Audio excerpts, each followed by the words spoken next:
বিসমিল্লাহির রহমানির রহিম। হে জগতবাসী, আজ আমি শামীম আলী চিশতি আপনাদের সামনে যে আলোচনাটি নিয়ে আসলাম, এই আলোচনাটি খুবই গুরুত্বপূর্ণ। এই গুরুত্বপূর্ণ আলোচনাটি অবশ্যই আপনারা মন দিয়ে খেয়াল দিয়ে শুনবেন, অবশ্যই লাভবান হওয়া যাবে। তো আজকের কথাটি হলো কি, যে এই পৃথিবীতে এমন কোনো মানুষ আছে কি? কেউ বলবে আছে, কেউ বলবে নাই। আপনারা কি বলেন অবশ্যই আমাকে কমেন্টে জানাবেন। সে কথাটি হলো যে এই পৃথিবীতে এমন লোক কি ছিল বা এমন লোক কি আছে বর্তমানে যে আজরাইল আসলে তাকে ফেরত দেবে? আজরাইল যখন আপনার কাছে আসবে ফেরত দেবে, আর ফেরত দিতে হলে সেই মানুষের কি কর্ম থাকতে হবে, কি ক্ষমতা থাকতে হবে, সেই ক্ষমতাটি কি এবং সেই কর্মটি কি? যেই কর্ম করলে, যেই ক্ষমতা থাকলে একজন মানুষ আজরাইলকে ফেরত দিতে পারে। হে জগতবাসী, আমি সেই কর্মগুলোর কথা বলে যাব। সেই মানুষটি সর্বপ্রথম হলো যে রাসূল নামের মরা। এক নাম্বার কথা হলো রাসূল নামের মরা। যে রাসূল নামে মরেছে সে আল্লাহর নামে মরেছে, যে মুর্শিদ নামে মরেছে সে রাসূল নামে মরেছে, আর যে রাসূল নামে মরেছে সে আল্লাহর নামে মরেছে। তো আল্লাহর নামে যে মরে গেছে সে তো মরারে আজরাইল কি মারবে? আর সেই মরার মধ্যে যে কি শক্তি আর যে ক্ষমতা দিয়ে রাখা হয়েছে, সেই বিষয়েই আজকে আপনাদের সাথে আলোচনা করব ইনশাআল্লাহ। সেই মরা মানুষের যে ক্ষমতা সেটা আমি বলবো।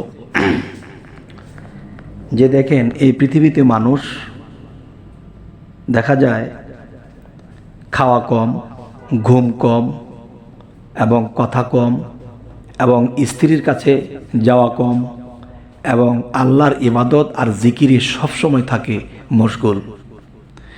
দুনিয়ার প্রতি কোনো ওরকম মায়া নেই, তার কি লস হবে, তার কি লাভ হবে, এই খেয়াল তার নেই।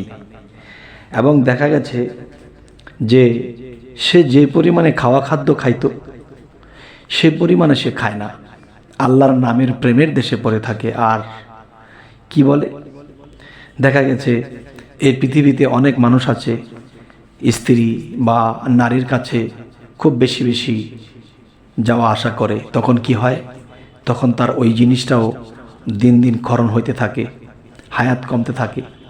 আরেকটা বিষয় হলো কি, যে বেশি বেশি যারা খায় পেটুক, তাদের খাদ্য খেয়ে খেয়ে তাদের যে হায়াত কমিয়ে ফেলছে। যেমন তার খাদ্য যেদিন শেষ হয়ে যাবে, হিসেবের খাদ্য, তখন সেদিন সে মারা যাবে। তাহলে আমি বলবো, খাওয়া কন্ট্রোল এবং চোখের দৃষ্টি কন্ট্রোল এবং সমস্ত কিছু যখন নিয়ন্ত্রণে চলে এবং রাসূল নামে মুর্শিদ নামের ফানাফিল্লার দেশে থাকে এবং দেখা গেছে তার দেহে কামের শক্তি থাকতেও সে এটাকে নিজের মধ্যে হজম করেছে, সে কামের শক্তিটা নিজের দেহের মধ্যে মিশিয়ে রেখেছে, কখনো প্রবাহিত করে না, সব সময় এদিকে তার খেয়াল থাকে আর সব সময় চোখে পানি পড়ে, ফানাফিল্লার দেশে থাকে। তখন এরকম একটা লোকের কাছে তখন আজরাইল যদি আসে, আর এমন একটা লোকের কাছে আসার আগে তখন আল্লাহ বলে, হে আজরাইল, সে কিন্তু আমার বন্ধু, দেখিও আমার বন্ধুর যেন কষ্ট না হয় এবং আমার বন্ধুর সাথে যেন কোনো বেয়াদবি তোমার না হয়। কারণ আল্লাহ কোরআনে একটি কথা বলেছে যে যে আমার বন্ধুর সাথে যুদ্ধ ঘোষণা করতে চায়, আমি আল্লাহ তার সাথে যুদ্ধ ঘোষণা করব। সুবহানাল্লাহ, আল্লাহ নিজে যুদ্ধ ঘোষণা করতে চায় আল্লাহর বন্ধুর জন্য। তাহলে আল্লাহর বন্ধু কি বিষয়টা? আচ্ছা, এই জন্য আজরাইলকে সাবধান করে দেওয়া হয়েছে যে আমার বন্ধুর সাথে যেন কোনো বেয়াদবি না হয়। তুমি যখন তার জানটা কবজ করে নিয়ে আসবে, তখন কি হলো, তখন আজরাইল যখন তার সামনে আসে, তখন সে আজরাইল নত হয়ে বলতেছে, হে আল্লাহর দোস্ত, হে আল্লাহর বন্ধু, আপনার সময় হয়ে গেছে, যদি আপনি দয়া করে চলে আসেন আমার সাথে। তখন সেই আজরাইলকে বলতে লাগলো, হে আজরাইল, আপনি এসেছেন তো আমার কিছু গোছানো বাকি, আমার কিছু আল্লাহর কাজ আছে, সেগুলো বাকি। আপনি 3 দিন পরে আসেন, 3 মাস পরে আসেন, 6 মাস পরে আসেন, তখন আমি আপনার সাথে চলে যাব। তাহলে এই যে একটি বিষয়, শরীয়তের ভাষায় একটি কথা বলা হচ্ছে যে একটা সেকেন্ডের জন্যে আজরাইল কাউকে সময় দেবে না। আর এখানে একজন আল্লাহর বন্ধু, আল্লাহর প্রেমিক, আল্লাহর প্রেমে ফানাফিল্লা হওয়া একটি লোক, সে কি বলল? সে বলল এই কথা, আর আজরাইল তা শুনতে বাধ্য। কেননা আল্লাহ কি বলেছে, আমার বন্ধু কি বলে তা শোনো, আমার বন্ধুদের সাথে কখনো বেয়াদবি করো না। তাহলে সে আজরাইল কি করল? চলে গেল। ঠিক আছে, আপনার কথাই রেখে চলে যাচ্ছে। তাহলে সেই ব্যক্তিটাই পারবে যে আল্লাহর প্রেমে ফানাফিল্লা, আল্লাহর জন্য সর্বত্যাগী হয়ে গেছে, সে আজরাইলকেও ফেরত দিতে পারে। সুবহানাল্লাহ। এখন এই কথাটা যদি কেউ বলে যে না, এটা কি সম্ভব, আজরাইলকে ফেরত দিতে পারবে? আরে বাবা, আজরাইল যদি এসে তার বন্ধুর মধ্যে তার আল্লাহকেই দেখতে পায়, আজরাইল যখন এসেছে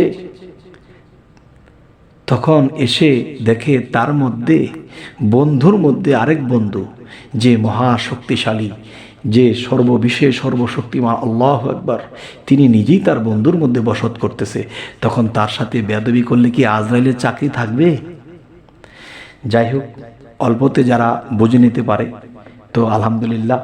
তবে আমি আজকে এই আলোচনাটি কেন করলাম, যে একমাত্র যারা হিসেব মতো চলেছে, কম খরচ করেছে সর্ববিষয়ে, এবং আল্লাহর নাম ডাক বেশি করেছে, ফানাফিল্লার দেশে থেকেছে, আল্লাহর সাথে বন্ধুত্ব স্থাপন করেছে, তাদের সাথে যদি কোনো আজরাইল বেয়াদবি করে, এই আজরাইলের শাস্তি হবে।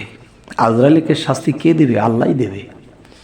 তাহলে এই জন্য বলি, ফেরেশতা হইতে মানুষ শ্রেষ্ঠ, যদি সে হইতে পারে শ্রেষ্ঠ। হাত পা নিয়ে জন্ম নিলে মানুষ তারে কয় না। আবার বাঘের মুখোশ লাগাইলে কেউ বাঘ হতে পারে না। তাই বলবো কি, যে আমরা পৃথিবীতে সর্বত্যাগী অনুরাগী, তিনি হন বৈরাগী। আমরা সংসার জীবনে আছি, থাকি, খাই, কিন্তু আমরা সংসারে থেকেও নিজের মনটাকে বৈরাগ্য বানিয়ে রাখবো, যে সব কিছুই আছে আমার, আসলে মূলত কিছুই নাই, সব কিছুই আছে আমার, মূলত আমার কিছুই নাই।